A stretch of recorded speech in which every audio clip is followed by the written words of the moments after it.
Ok, buenos días. Vamos a continuar con nuestra clase de física y el tema que corresponde esta semana a ver son vectores componentes y vectores resultantes. Vamos a dar una parte introductoria nada más para que usted tenga una idea de los conceptos básicos. Un vector o vectores componentes se refieren a los vectores que pueden ser, vamos a poner aquí, verticales u horizontales. ¿Sí? Todo este tipo de vectores, ¿sí? Cuando digo verticales u horizontales, se refieren a vectores componentes. ¿Sí? Ahora, cuando decimos vectores verticales, los vectores verticales pueden ser ya bien sea para arriba o para abajo. ¿Sí? Y cuando digo vectores horizontales, ya bien sea vectores que vayan para la derecha o vectores que vayan para la izquierda. ¿Sí? Esos son los vectores componentes. Ahora, ¿qué es un vector resultante? Vamos a poner aquí, ¿qué es un vector resultante? Bueno, un vector resultante lo podríamos definir como un vector inclinado. ¿Sí? Y ojo, porque cuando digo inclinado, quiero que entienda esto. Cuando digo inclinado, automáticamente yo debo de entender que para que algo esté inclinado es algo que tiene ángulo. ¿Sí? Algo que tiene un ángulo. Eso es lo que yo debo de entender. Entonces, los vectores inclinados pueden ser para acá, ¿sí? Para acá, o para abajo, o para acá, no importa. Pero todos estos deben de tener algo, no importa cuál. Todo vector inclinado debe de tener un ángulo, que lo vamos a estar representando por esta letra. Bueno, puede ser cualquier letra del alfabeto griego. Vamos a poner este ángulo acá. Puede haber un ángulo acá, ¿sí? O incluso acá. Puede haber un ángulo acá. O puede haber un ángulo acá. Todos estos son vectores resultantes, pero como buenos vectores que tienen que ser vectores inclinados deben de tener su propio ángulo, ¿sí? Ahora nosotros vamos a aprender a transformar vectores de resultantes a componentes y de componentes a resultantes, ¿sí? Y lo primero que vamos a aprender es que cuando hablamos de vectores componentes son vectores que en su definición, ¿sí?, dan origen a un resultante. ¿Cómo así? Mire pues, ¿qué pasa si yo tengo este par de vectores componentes? Vamos a poner aquí componentes. De componentes a resultante. Imagínense que yo tengo este par de vectores, ¿sí?, y le digo que un vector avanza 13 metros para acá y otro vector avanza 8 metros para acá. ¿Sí?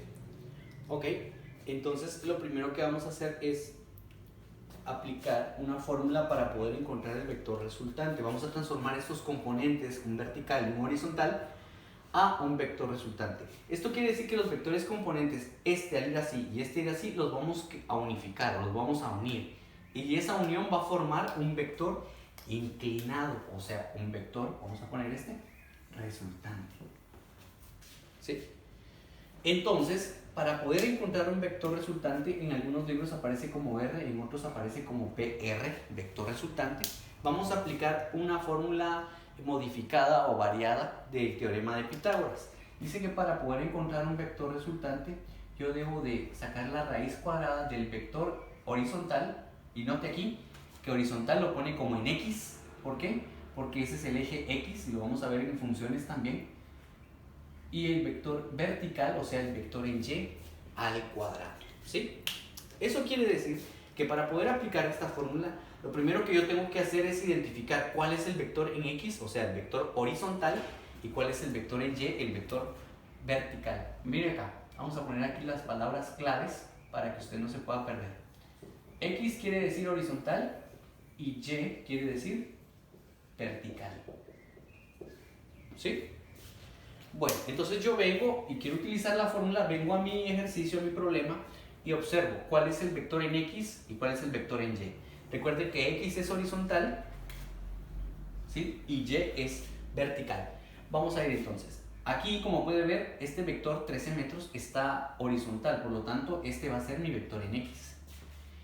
Y 8 metros es el que está de forma vertical, ahí está, ese va a ser mi vector en Y. Entonces, habiéndolos identificado, yo puedo venir y colocar la fórmula. Digo que el vector resultante es igual al vector en X, o sea 13 al cuadrado más 8 al cuadrado, ¿sí? No sé si ustedes van conmigo allí, pero necesitamos, para poder resolver estos ejercicios, usted necesita tener su calculadora a la mano, ¿sí? Necesita trabajar con una calculadora científica a la mano. Bueno, yo por acá tengo mi calculadora científica y la voy a estar utilizando para que usted vaya conmigo en el ejercicio. Primero vamos a colocar 13 al cuadrado. Entonces vamos a introducir una calculadora y nos va a quedar que 13 al cuadrado es 169. Miren cómo vamos resolviendo esto. Vector resultante es igual a 169 más 8 al cuadrado, que eso ya lo sabemos, es 64. Primero resuelvo los cuadrados por jerarquía de operaciones. Luego el vector resultante, voy a sumar estos dos, serían 169 más 64, me queda 233, ¿sí? Y posteriormente vamos a sacar la raíz cuadrada de lo que tenemos allí, ¿sí? Y dice que la raíz cuadrada de 233 va a ser 15.26. Y como estamos hablando de metros, entonces la magnitud va a ser expresada en metros. Ese sería el vector resultante, o sea, el vector que está en medio de ellos dos, o que resulta de ellos dos. Quiero que observe acá. Esto quiere decir que este vector que está acá mide 15.26 metros. Me falta una última cosa. Recuerda que un vector cuenta con magnitud, dirección y sentido. Ya tengo la magnitud, que es 15.26 metros, ya tengo la dirección porque él va entre el norte y el este, y ahora me falta nada más el sentido. Vamos a ver. El sentido me lo va a determinar el ángulo, ¿sí? Yo creo que en el laboratorio, aparte de esta letra, van a utilizar esta letra. Sí, no importa. Es un símbolo que representa nada más un ángulo. Y para poder encontrar el ángulo de cualquier vector resultante, vamos a utilizar esta fórmula, ¿sí? Dice que el ángulo va a ser igual a la tangente inversa del vector en Y dividido el vector en X, ¿sí? Esa sería la fórmula para poder encontrar el ángulo. Creo que ahí en la calculadora, para poder activar esta función, ¿sí? Vamos a poner una flecha acá.